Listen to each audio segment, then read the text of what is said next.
Right. హైదరాబాద్లో ఎమ్మెల్యేలే street ఫైట్కి దిగారు. నేరుగా హుజరాబాద్ ఎమ్మెల్యే కౌశిక్ రెడ్డి నివాసానికి ర్యాలీగా వెళ్ళారు షేర్లింగంపల్లి ఎమ్మెల్యే అరికెపూడి గాంధీ.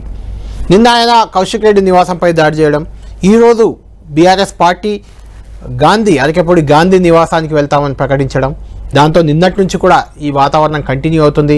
నిన్న బీఆర్ఎస్ నేతలందరినీ కూడా డీజీపీ కార్యాలయం నుంచి చాలామందిని షాద్ నగర్, మహబూబ్ నగర్ జిల్లా వైపు తీసుకెళ్లి చాలాసేపు ఉంచి ఆ తర్వాత విడుదల చేశారు. ఈరోజు కూడా ఎమ్మెల్యేలందరినీ తెలంగాణ వ్యాప్తంగా అరెస్ట్ చేశారు. హరీష్ రావుకి నిన్న తోపులాటలో కొంత గాయమైంది. ఆయన ఏఐజీ ఆసుపత్రిలో కూడా చేరి చికిత్స తీసుకుంటున్నారు. ఓవరాల్గా చూస్తే నిన్న ఈరోజు తెలంగాణలో రాజకీయ వాతావరణం అనేది చాలా వేడెక్కిందని చెప్పొచ్చు. ఎన్నికలు లేవు, ఏం లేవు, ఇప్పుడు వాతావరణం కూడా ఎన్నికల వాతావరణం కాదు. అయినప్పటికీ పార్టీ మారిన ఎమ్మెల్యే అరికెపూడి గాంధీకి పబ్లిక్ అకౌంట్స్ కమిటీ చైర్మన్గా నియమించడం, అది సాధారణంగా ప్రతిపక్ష పార్టీ ఎమ్మెల్యేలకు ఇచ్చే పదవి అది. అయితే తమ పార్టీలో చేరిన అరికెపూడి గాంధీని ప్రతిపక్ష ఎమ్మెల్యేగా చూపిస్తూ కాంగ్రెస్ ప్రభుత్వం అసెంబ్లీలో నియమించడం అనేది వివాదానికి దారితీసింది. ఆ తర్వాత కౌశిక్ రెడ్డి రంగంలోకి వచ్చారు. ఆయన చీరలు, గాజులు ఇవన్నీ పార్టీ మారిన ఎమ్మెల్యేలకు పంపడం, ఆ తర్వాత కాంగ్రెస్ నేత శోభారాణి చెప్పు చూపిస్తూ మహిళలను కించపరుస్తావా అంటూ కౌశిక్ రెడ్డికి వార్నింగ్ ఇవ్వడం, ఆ తర్వాత ఎమ్మెల్యేలు ఇద్దరు రోడ్డు ఎక్కడం, ఇదంతా వాతావరణం. ఓవరాల్గా ఈ ఎపిసోడ్ నిన్నటి నుంచి గమనిస్తున్న వాళ్ళలో ఒక సందేహం, అసలు ఇది కాంగ్రెస్ పార్టీకి మైలేజ్ ఇస్తుందా, బీఆర్ఎస్ పార్టీకి అడ్వాంటేజ్గా మారుతుందా, అసలు ఏంటి ఈ వ్యవహారం వల్ల ఏం జరిగింది, నిన్న ఈరోజు జరిగిన సంఘటనల వల్ల ఏ పార్టీకి లాభం జరిగింది, ఏ పార్టీకి నష్టం జరిగింది. పార్టీల ఇష్యూ కాదు ఇది, ప్రధానంగా హైదరాబాద్ ఇమేజ్కి, హైదరాబాద్ బ్రాండ్ ఇమేజ్కి ఇది డ్యామేజ్గా మారిందా, ఒకవేళ మారితే దీనికి కారకులు ఎవరు? ఇలాంటి సందేహాలు చాలామందిలో ఉన్నాయి. దానిపైనే మాట్లాడడానికి మాతో ప్రముఖ రాజకీయ విశ్లేషకులు ప్రొఫెసర్ నాగేశ్వర్ గారు లైవ్లో అందుబాటులో ఉన్నారు. ఆయనతో మాట్లాడదాం, ఆయన ఒపీనియన్ మనం తీసుకుందాం. నాగేశ్వర్ గారు, మనం నిన్నటి నుంచి చూస్తూ ఉన్నాం, అది కంటిన్యూగా జరుగుతుంది. బీఆర్ఎస్ కాంగ్రెస్ మధ్య ఒక యుద్ధంగా మారిపోయింది, అధికార ప్రతిపక్ష పార్టీల మధ్య. అయితే గాంధీ ఒక ఆసక్తికర కామెంట్ చేశారు, ఇది కౌశిక్ రెడ్డికి నాకు మాత్రమే యుద్ధం, పార్టీల మధ్య యుద్ధం కాదు, హరీష్ రావు అయినా కేసీఆర్ అయినా వాళ్ళంటే నాకు చాలా గౌరవం ఉందంటూ ఆయన చెప్తున్నారు. ఓవరాల్గా ఈ ఎపిసోడ్ని చూసిన తర్వాత మీకేమనిపించింది? ఈ వాతావరణానికి, ఈ పరిస్థితికి, హైదరాబాద్లో శాంతి భద్రతలు ఒకవేళ విఘాతం కలిగాయని రేవంత్ రెడ్డి అన్నారు, ఆ విఘాతానికి కుట్ర జరిగిందని కూడా అంటున్నారు. అదే నిజమైతే శాంతి భద్రతలకు విఘాతం కల్పించింది ఎవరు, కుట్ర చేసింది ఎవరు? మీ ఒపీనియన్ ఏంటి? అంటే మీరు ముందు చూపెట్టినటువంటి విజువల్స్ బహుశా ఈ కొట్టుకుందాం రా బస్తీలో ఎమ్మెల్యేల సవాల్ అనే సినిమా యొక్క సీక్వెల్ 1 అనుకుంటుంది. అవును, ఇంకా సీక్వెల్ 2 ఇవాళ జరగలేదు, ఎందుకంటే పోలీసులు ఎక్కడికక్కడికి అరెస్ట్ చేశారు కనుక ఈ సీక్వెల్ 2 రిలీజ్ వాయిదా అన్న పడింది, లేదా మరి రిలీజ్ కాదేమో తెలియదు, ప్రొడక్షనే జరగలేదేమో. సో ఈ కొట్టుకుందాం రా బస్తీలో ఎమ్మెల్యేల సవాల్, సో ఇది ప్రజలకి ఏం సంబంధం చెప్పండి? ఇందులో కాంగ్రెస్ గెలిచింది, బీఆర్ఎస్ గెలిచింది, కాంగ్రెస్ లాభమా బీఆర్ఎస్ లాభమా అంటే ప్రజలు రాజకీయాలను అసహించుకోవడానికి పనికొస్తుంది, ప్రజలు రాజకీయాల పట్ల విముఖత చూపడానికి అవసరం అవుతుంది. ఇప్పటికే మన దేశంలో ప్రజలు ఎన్నికల సమయంలో ఓటు వేయడం తప్ప రాజకీయాల పట్ల ఆసక్తి ఉన్న వాళ్ళు చాలా తక్కువ. మీరు మీడియాలోనే చూడండి, పొలిటికల్ న్యూస్ మీరు హార్డ్లీ 10% కూడా ఉండదు న్యూస్ ఛానల్స్కు వ్యూవర్షిప్, అందులో పొలిటికల్ న్యూస్ కు 2-3% కూడా ఉంటుందో ఉండదు. ఏమైనా ఎలక్షన్ అప్పుడు ఒక 15-20% పోతుంది న్యూస్ ఛానల్ వ్యూవర్షిప్. మీకు టెలివిజన్ వ్యూవర్షిప్ తీసుకుంటే ఎంటర్టైన్మెంట్ ఛానల్లే 90% ఉంటుంది, న్యూస్ వ్యూవర్షిప్ 10% ఉంటే అందులో పాలిటిక్స్ 1% కూడా ఉండదు. అంటే ప్రజాస్వామ్యంలో రాజకీయాల పట్ల ప్రజలు ఎందుకు ఇంత విముఖతతో ఉన్నారంటే ఇంకా ఈ బస్తీ మే సవాల్ వల్లనే విముఖతతో ఉంటారు. అందువల్ల మొదటి ఇది ఏ పార్టీకి లాభం ఉండడం కన్నా ప్రజలు పొలిటికల్ సిస్టమ్ నుంచి మరింత ఏలియనేట్ అయ్యటానికి, రాజకీయాలంటే ఇలాగే ఉంటాయి, రాజకీయాలంటే తిట్టుకుంటారు, తన్నుకుంటారు, కొట్టుకుంటారు అనే భావన పెరగడానికి ఉపయోగపడుతుంది. ఇక రెండవది, శాంతి భద్రతలకు విఘాతం కలిగిందా అంటే ఎవరిపైన ఏం జరిగింది? ఇది కౌశిక్ రెడ్డి, అరికెపూడి గాంధీల మధ్య పర్సనల్ వివాదము, కాస్తంత ఎక్స్టెండెడ్ వర్షన్లో 2 పార్టీల కార్యకర్తల మధ్య ఉన్న వివాదం. అంతే తప్ప ఇది ప్రజలకు సంబంధం లేదు, ప్రజల జీవితాలు ఎక్కడ ఒక్క దుకాణం ఏమి ఆపలేదు, ఓ తోపుడు బండి ఎవరు ఆపలేదు. అందువల్ల శాంతి భద్రతల విఘాతం ఎక్కడ కలిగింది? ఆ జరగదు లారీ దాడి కూడా జరగలేదు, శాంతి నాగేశ్వర్ గారు, అంటే ఇక్కడ మన ఒపీనియన్ పక్కన పెడితే రేవంత్ రెడ్డి గారి కామెంట్ చెప్తున్నాను మీకు. హైదరాబాద్ లో శాంతి భద్రతలకు విఘాతం కలిగించే కుట్ర జరుగుతుంది, దాన్ని సహించబోమని చెప్పారు. నిజంగానే అలాంటి కుట్ర ఏమైనా ఉందా ఈ వ్యవహారంలో అనేది? అంటే అది పొలిటికల్ స్టేట్మెంట్. ఎందుకంటే ఇద్దరు ఎమ్మెల్యేల మధ్య జరిగిన ఘర్షణ గనక స్టార్ట్ అయింది కౌశిక్ రెడ్డితోని. అందుకొరకు రేవంత్ రెడ్డికి అవకాశం వచ్చింది. కౌశిక్ రెడ్డి నేను గాంధీ ఇంటికి వెళ్ళి నేను జెండా ఎగరేస్తాను అన్న దాంతో స్టార్ట్ అయినట్టుంది నాకు తెలిసినంత కరెక్ట్ చేయాలి. మొదలు గాంధీ కౌశిక్ రెడ్డి అన్నట్టు లేదు. స్టార్టింగ్ పాయింట్ కౌశిక్ రెడ్డి మీరు పార్టీ మారని ఇంటికి వచ్చి నేను జెండా ఎగరేస్తా అన్న దాంతో మొదలైంది. నా ఇంటికి నేను లొకేషన్ పంపినా నువ్వు రాకపోతే నేనే వస్తా అనుకుంటే ఈయన పోయాడు. ఈయన పోయిన తర్వాత ఆయన నువ్వు ఇవాళ వచ్చావు కదా రేపు 11 గంటలకు నేను వస్తాను ఆయన అన్నాడు. ఈ లోపల అంతకు ముందు చీర గాజుల ఎగ్జిబిషన్ అయింది, తర్వాత చెప్పుల ఎగ్జిబిషన్, ఫుట్వేర్ ఎగ్జిబిషన్ అయిపోయింది, మనకు గార్మెంట్స్ ఎగ్జిబిషన్ అయిపోయింది, అన్ని అయిపోయిన ఎగ్జిబిషన్. తర్వాత బ్యాంగిల్స్ ఎగ్జిబిషన్ అయిపోయింది. సో ఇవన్నీ అయిపోయినాయి, చిడియా బజార్ అన్ని. సో ఇవన్నీ అయిపోయినాక అది సినిమాలో కూడా అంతే కదా, స్ట్రీట్ ఫైట్ మొదలైంది. స్ట్రీట్ ఫైట్ మొదలైన తర్వాత పోలీస్ ఎంటర్ అయింది. ఈలోగా ఈ వ్యవహారం అంతా చూస్తున్న వారికి అందుకే ఉదయం అన్నాను, రామ్ గోపాల్ వర్మ గారికి ఒక మంచి సినిమా ఐడియాకి ఇది ఉపయోగపడుతుంది, కొట్టుకుందాం రా బస్తీ మే సవాల్ అని ఒక మంచి సీరియల్కి ఉపయోగపడుతుంది. ఇందులో ఇద్దరు హీరోలు లేదా ఇద్దరు విలన్లుగానే చూపెట్టుకోవచ్చు, రామ్ గోపాల్ వర్మ ఇష్టం. అందువల్ల ఇది ప్రజలకు ప్రజా జీవితాలకు సంబంధం ఉందని నేను అనుకోను. ఇది రాజకీయ పార్టీల పరస్పర ఆరోపణలు, దీనివల్ల నిజంగానే సమాజం పైన ప్రభావం చూపెడితే లా అండ్ ఆర్డర్ ప్రాబ్లంగా మారుతుంది. ఇప్పుడు ఇక దీన్ని ఎందుకు రేవంత్ రెడ్డి అంటాడంటే అది కూడా ఒక పొలిటికల్ స్టేట్మెంట్.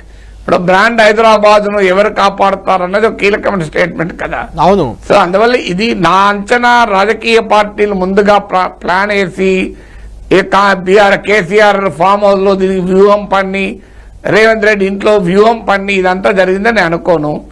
నాకు అర్థమైందైతే ఇది కౌశిక్ రెడ్డి గాంధీల వ్యక్తిగత వ్యవహారం శృతి మించింది. తర్వాత రాజకీయ పార్టీలు సహజంగా వారికి అనుకూలంగా. అంటే ఇక్కడ అందువల్ల నాగేశ్వర్ గారు ఇక్కడ అందరికీ ఒక అనుమానం అయితే వస్తుంది, మీరు అన్నట్టు అది వ్యక్తిగత వివాదం అయితే ఒకవేళ కౌశిక్ రెడ్డిని హౌస్ అరెస్ట్ చేశారు, బయటకు వెళ్ళనివ్వలేదు గాంధీ నివాసానికి వెళ్లేందుకు. అదే సమయంలో గాంధీ కూడా ప్రకటించాడు ఆయన రాకపోతే నేనే వెళ్తానని, గంటన్నర ముందే ప్రకటించి ఆయన వచ్చాడు కూడా, పెద్ద కాన్వాయ్తో పోలీసులతో సహా వచ్చాడు. అలా వదిలేయడం అనేది వాళ్ళిద్దరి వ్యవహారం అయితే అలా జరగదు కదా, దాని వెనుక ఖచ్చితంగా పార్టీలో ప్రభుత్వాలు ఉంటేనే అలా జరుగుద్ది కదా అనే ఒక అనుమానం అయితే ఉంది కదా. అంటే వ్యవహారం ఇద్దరితో స్టార్ట్ అయినా సహజంగా అధికార పార్టీ ఎమ్మెల్యేకు పోలీస్ వ్యవస్థ అండగా ఉండొచ్చు కదా. స్టార్ట్ అయింది వ్యక్తిగత వ్యవహారంగా మొదలైనా తర్వాత ఆటోమేటిక్ గా రాజకీయాలు పార్టీలు ఎంటర్ అయ్యాయి కదా. ఇప్పుడు కౌశిక్ రెడ్డిని ఆయన నీది నువ్వే చూసుకో అని చెప్పి హరీష్ రావు, ఇతర పల్లా రాజేశ్వర రెడ్డి, బీఆర్ఎస్ నేతలంతా వెళ్లకుండా ఊరుకున్నారా, అందరూ వేయరు కదా. సో అందువల్ల ఈవెన్ మీకు అందువల్ల ఒక్కసారి రాజకీయాలు ఒక వ్యక్తుల మధ్య వివాదంగా మొదలైనా అదే పార్టీల మధ్య వివాదంగా మారుతుంది, మారకుండా ఉండదు కదా. సో అందులో జిహెచ్ఎంసీలో ఆధిపత్య పోరిది జిహెచ్ఎంసీ ఎన్నికలకు ముందు. సో దానికి రకరకాల టర్న్లు తీసుకొని ఎవరు కాస్త ఎక్కువ, ఇప్పుడు కేసీఆర్ వెళ్ళి కౌశిక్ రెడ్డిని చీరా గాజులు చూపెట్టమని అంటాడని నేనైతే అనుకోను. కేటీఆర్ వెళ్ళి నువ్వు పట్టు చీర గాజులు చూపెట్టు అని అంటాడా? అదే అలా అంటే అంతకన్నా అన్యాయం ఇంకోటి ఏం లేదు కదా. ఎందుకంటే అది బీఆర్ఎస్ లో కూడా మహిళా నేతలు ఉంటారు కదా. సో మరి కౌశిక్ రెడ్డి ఆ మాట అనుడితోనే కాంగ్రెస్ అడ్వాంటేజ్ తీసుకొని వాళ్ళు చెప్పు చూపెట్టారు. రేవంత్ రెడ్డి శోభారాణిని పిలిచి నువ్వు చెప్పు చూపెట్టు రేపు పొద్దున అని చెప్తారా? అందువల్ల అక్కడ దాకా వాళ్ళ నాయకత్వం పోకపోవచ్చు నా అంచనా. ఇక అది కూడా పోతే మన సమాజ దౌర్భాగ్యాన్ని ఎవడు కాపాడలేదు. ఆ స్థాయికి వెళ్ళరు. దాని ఇఫ్స్ అండ్ బట్స్ మీరు కూడా గమనిస్తూ ఉంటారు, అంటే కౌశిక్ రెడ్డి వ్యవహార శైలిపై కూడా చాలా విమర్శలు ఉన్నాయి. గతంలో గవర్నర్ తమిళసైని మాట్లాడిన విధానం కానీ, అసెంబ్లీలో సీతక్కను ఉద్దేశించి చేసిన వ్యాఖ్యలు కానీ, ఎన్నికల ముందు కూడా కుటుంబంతో సహా ఆత్మహత్య చేసుకుంటా ఓట్లేయకపోతే అని ఇలాంటి ఒక సెంటిమెంట్ ప్లే చేయడం కానీ, అంటే కౌశిక్ రెడ్డి ముదిరాజ్, ముఖ్యంగా ముదిరాజ్ సామాజిక వర్గాన్ని ఉద్దేశించి ఆయన ఫోన్లో గతంలో ఎన్నికల ముందు చేసిన సంభాషణ కానీ, ఇలా ఒకటి కాదు చాలా ఎపిసోడ్లా ఉన్నాయి. అంటే ఇలాంటి వైఖరి ముఖ్యంగా కౌశిక్ రెడ్డి రేవంత్ని టార్గెట్ చేస్తూ, ముఖ్యమంత్రి రేవంత్ రెడ్డి గారిని టార్గెట్ చేస్తూ మాట్లాడిన తీరు, ఇవన్నీ కొంత కౌశిక్కి ఒక గట్టిగా ఒక చెక్ పాయింట్ కావాలి, అలాంటి పాయింట్గా దీన్ని వాడుకోవాలని ప్రభుత్వం ఏమైనా భావించింది అనుకోవచ్చా? అంటే ప్రభుత్వం అంత కౌశిక్ రెడ్డికి భయపడి వణికిపోయి ఈయన సంగతి చూడాలి అనే అంత సీన్ ఉంటుందని అనుకోను. ఎందుకంటే ఇలాంటి వాళ్ళు కౌశిక్ రెడ్డి కాకపోతే ఇంకో అతను వస్తాడు. రాజకీయాల్లో హెడ్లైన్ గ్రాబింగ్ అంటారు, అంటే ఇప్పుడు ఒక సెన్సేషనల్ యాక్టివిటీ చేసేటువంటి వాళ్ళు చాలా మంది ఉంటారు. దానివల్ల బీఆర్ఎస్ ఒక రకంగా అది ఏనాడైనా ఒకరోజు లయబిలిటీ కూడా మారిన ఆశ్చర్యపడాల్సింది లేదు. ఒక స్టేజ్ వరకు బాగానే ఉంటుంది పార్టీలకు, స్టేజ్ దాటితే వాళ్ళే లయబిలిటీగా మారిపోతారు. ఎప్పుడు అది అందువల్ల రాజకీయాల్లో ఎప్పుడు ఒక వ్యక్తి చేసే వ్యవహార సరళి పార్టీలకు ఆల్వేస్ లాభం అవుతుందని కూడా చెప్పలేము. అందువల్ల కౌశిక్ రెడ్డి వల్ల ఏదో రేవంత్ ప్రభుత్వం ఇబ్బందుల్లో పడిపోయి సమాధానం చెప్పుకోలేని స్థితిలో ఉంటుందని అనుకోను. కౌశిక్ రెడ్డి లాంటి వాళ్ళని ఇంకో నలుగురు కాంగ్రెస్ కూడా సృష్టించగలుగుతారు. పెద్ద కష్టం కాదు కదా రాజకీయాల్లో. అందువల్ల ఫండమెంటల్ గా కొంతమంది వ్యక్తుల దురుసు ప్రవర్తన ఉండొచ్చు, సెన్సేషన్ గ్రాబింగ్ ఉండొచ్చు, వారు చేసే యాక్టివిటీకి పార్టీ కొంత అండ ఉండొచ్చు. ఎందుకంటే కౌశిక్ రెడ్డి ప్రెస్ కాన్ఫరెన్స్ కూడా టీఆర్ఎస్ భవన్ లో పెట్టాడు నాకు గుర్తున్నంత వరకు. అవును అవును. సో మరి భవన్ లో పెట్టినప్పుడు అంటే రెచ్చిపో అనే వరకు పార్టీలు క్లియరెన్స్ ఇవ్వచ్చు. ఆ రెచ్చిపోవడానికి డీటెయిల్స్ కూడా పార్టీలే నాయకత్వమే ఇస్తారా? నువ్వు పలానా కలర్ పట్టుదీర కొనుక్కోపో, పలానా గాజుల రంగు పడుకోపో అని కేటీఆర్ కూర్చొని కౌశిక్ రెడ్డి సలహాలు ఇస్తాడా? పలానా చెప్పులే చూపెట్టు, ఇంకో పలానా రకం చెప్పులు అని చెప్పి రేవంత్ రెడ్డి చెప్తాడా? సో ఒక దశకు వచ్చాక ఇంకో రెచ్చిపోయిన తర్వాత ఎవరు రెచ్చిపోయిన తర్వాత ఎవరు ఎక్కడికి రెచ్చిపోతారు, ఏ డిగ్రీ వారు రెచ్చిపోతారు అనేది ఎవరి చేతులు ఉంటుంది. రెచ్చిపోవడం మొదలుపెట్టినాక ఒకసారి ఆవేశం మొదలైనాక ఎవరు ఎక్కడికి పోతారో ఎవరో చెప్పలేము. కానీ ఇదేమి రాజకీయంగా ఎవరికి కలిసి వస్తుంది? ఇప్పుడు ఇందులో కీలకమైన పొలిటికల్ పాయింట్ కౌశిక్ రెడ్డి అన్నది ఆంధ్ర రాయలసీమ ప్రాంతం నుంచి మళ్ళీ తెలంగాణ ఉద్యమ కాలంలో రైజ్ అయినటువంటి వ్యాఖ్యలు నిన్న వినబడ్డాయి. సీమాంధ్ర ప్రజలు ఉద్దేశించి ఆ కామెంట్ అఫ్ కోర్స్ ప్రజలను ఉద్దేశించి అనగలేదు. అంటే ఇక్కడ నాగేశ్వర్ గారు ఆ పాయింట్ లో రెండు అంశాలు, నాగేశ్వర్ గారు ఆ పాయింట్ లో రెండు అంశాలు ఉన్నాయి. ఒకటి, గాంధీ ముందన్నారు నువ్వు కరీంనగర్ నుంచి హైదరాబాద్ వచ్చి ఏం తమాషాలు చేస్తున్నావు అనే రకంగా గాంధీ మాట్లాడితే, దానికి కౌంటర్గా నేను కరీంనగర్ నుంచి హైదరాబాద్ వచ్చాను, నువ్వు కనీసం తెలంగాణ వాడివి కూడా కాదు ఆంధ్ర నుంచి వచ్చావు అనే రకంగా కౌశిక్ రెడ్డి వ్యక్తిగతంగా చేసిన కామెంటే. కానీ మీరు అన్నట్టు ఖచ్చితంగా అది బీఆర్ఎస్ పార్టీ సమాధానం చెప్పుకోవాల్సిన పరిస్థితి అయితే వచ్చింది ఇప్పుడు. అంటే ఇప్పుడు కరీంనగర్ నుంచి హైదరాబాద్కి వచ్చావా అనేటప్పుడు ఏమో గాంధీ హైదరాబాద్ సెంటిమెంట్ ను ప్రయోగించవచ్చు. కానీ హైదరాబాద్ సెంటిమెంట్ సమాజాన్ని విభజించదు. కానీ సమాజాన్ని విభజించేది అంటే బతకడానికి వచ్చినావు అనేది సమాజాన్ని విభజిస్తుంది. ఈ రెండింటి మధ్య తేడా ఉంది. మీకు హైదరాబాదీ సెంటిమెంట్ లేని లోకల్, పక్కా లోకల్ అంటారు చూడండి, అదేదో సినిమా పేరు కూడా ఉంటుంది పక్కా లోకల్ అని. సో బహుశా గాంధీ అనేది పక్కా లోకల్ నేను అని. సో ఆ పక్కా లోకల్ అనే దాంట్లో పెద్దగా ప్రజలకు ఇంపాక్ట్ ఉండదు, దానికి ప్రజల మీద రిఫ్లెక్ట్ కాదది. కానీ మీకు ఈ బ్యాక్గ్రౌండ్ బతకడానికి వచ్చావు అనే పాయింట్, తెలంగాణ ఉద్యమము నేపథ్యము, తెలంగాణ రాష్ట్రం ఏర్పాటు, తెలంగాణ టీఆర్ఎస్ గా ఉన్నప్పుడు వ్యవహరించిన సరళి, మాట్లాడిన తీరు, కేసీఆర్ గతంలో చేసిన వ్యాఖ్యలు, బిర్యానీ నుంచి మొదలుకొని అన్ని ముందుకు వస్తాయి కదా. ఇప్పుడు గాంధీ దీన్ని కూడా ప్రస్తావించాడు కదా, కాలుకి పన్ను కుచ్చితే నేను నోటుతో తీస్తాను, పంటితో తీస్తానని కేసీఆర్ అన్నాడు అని. సో ఇవన్నీ కూడా ఇప్పుడు రేవంత్ రెడ్డి కూడా రియాక్ట్ అయ్యాడు కదా, మరి వీళ్ళందరినీ నువ్వే కదా ఓట్లు వేసుకున్నది అన్నది. సో మీకు కరీంనగర్ వర్సెస్ హైదరాబాద్ అనేది సెంటిమెంట్ కాదు. సో అది పక్కా లోకల్ అనేది అది ఇష్యూ కాదు.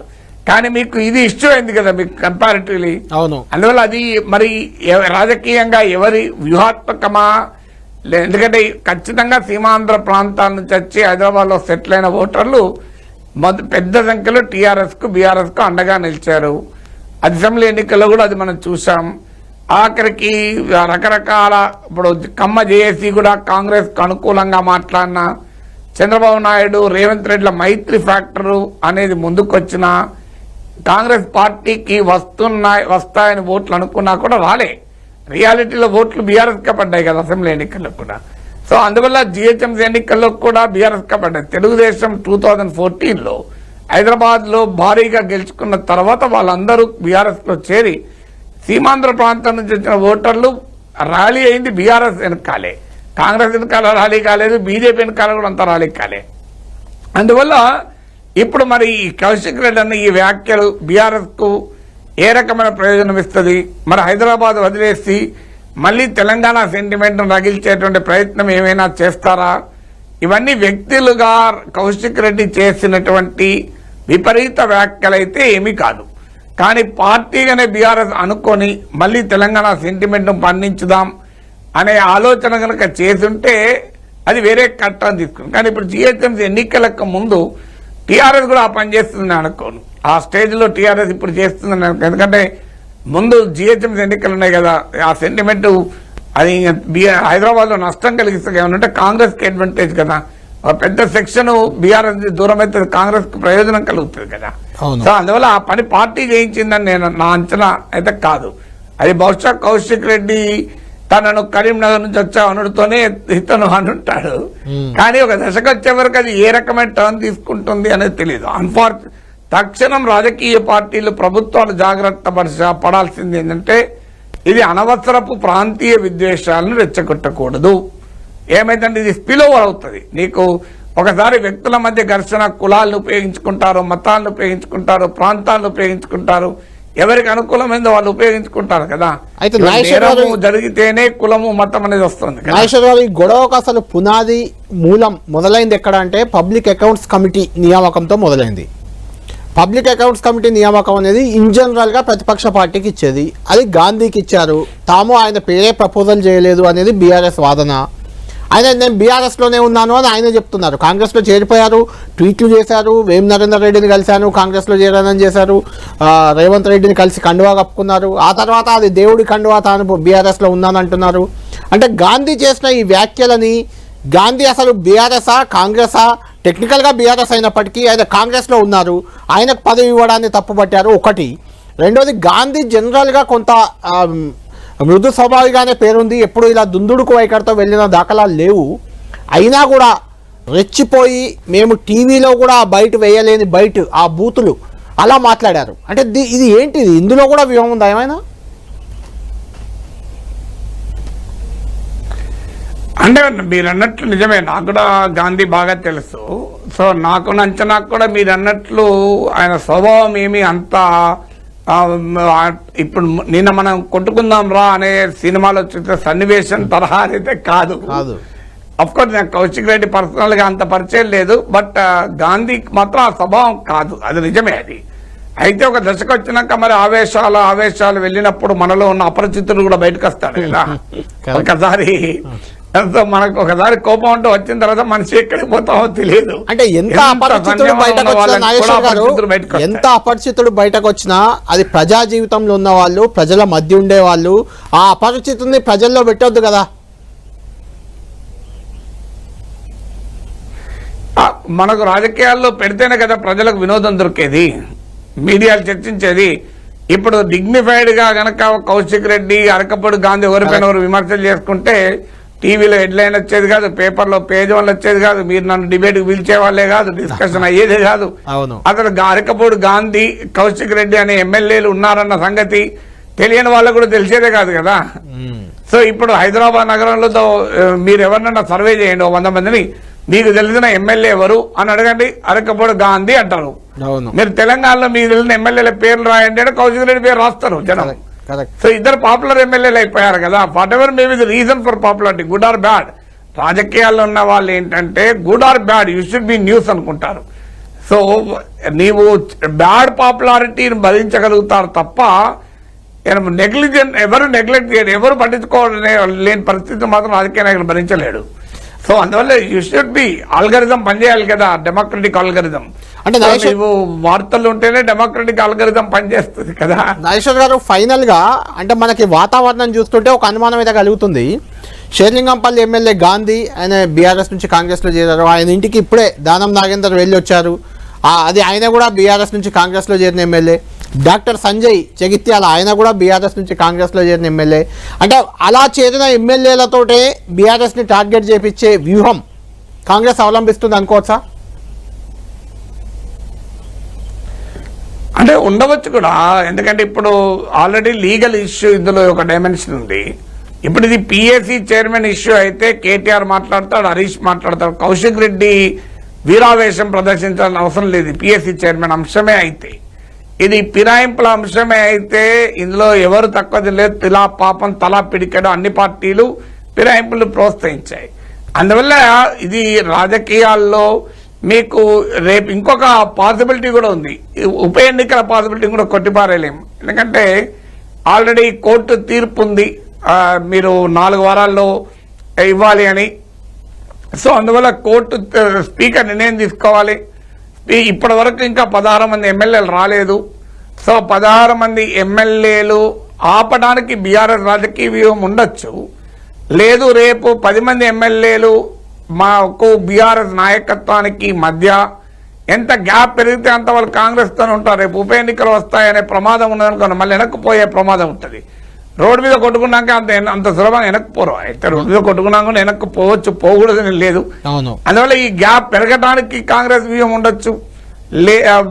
హైదరాబాద్ నగరంలో రేపు ఉప ఎన్నికల్లో వస్తే గెలవడానికి ఒక రాజకీయ వ్యూహం ఉండొచ్చు. హైదరాబాద్ ఈ సెంటిమెంట్ ను ఇక్కడ రకరకాల సెంటిమెంట్లను పండించి, అందువల్ల వ్యక్తిగత వివాదంగా మొదలైన రాజకీయ వ్యూహాలు మాత్రం ఖచ్చితంగా లేకుండా ఈ స్థాయికి రాదు. వివాదం వ్యక్తిగతమే కాదు స్టార్ట్ అయినప్పుడు, కానీ అది పెరుగుతున్న కొద్దీ అది వ్యూహాత్మకంగా మారుతుంది కదా. ఇప్పుడు మనకు అల్పపీడనం మొదలైతే అది వాయుగుండంగా మారి అది తుఫాన్గా మారి తీరం దాటుతుంది కదా. అవును, కాబట్టి ఈ వివాదం తీరం ఎప్పుడు దాటుతుందో మనం చూద్దాం. మొత్తానికి ఇది ఇప్పుడిప్పుడే సద్దుమణిగే అవకాశాలు అయితే కనిపించట్లేదు. దీన్ని రాజకీయంగా వాడుకునేందుకు 2 పార్టీలు కూడా చూసే అవకాశం అయితే కనిపిస్తుంది. నాగేశ్వర్ గారు, థ్యాంక్ యూ సో మచ్. ఇది లంచ్ అవర్ డిబేట్. ముందు కూడా బీఆర్ఎస్ కాంగ్రెస్ల మధ్య ఇదే రకమైన వాతావరణం కొనసాగే అవకాశం కనిపిస్తుంది. దీనికి ముగింపు ఎలా పడుతుంది, ఎవరు పెడతారు అనేది మనం వేచి చూడాలి. ఇది లంచ్ అవర్ డిబేట్.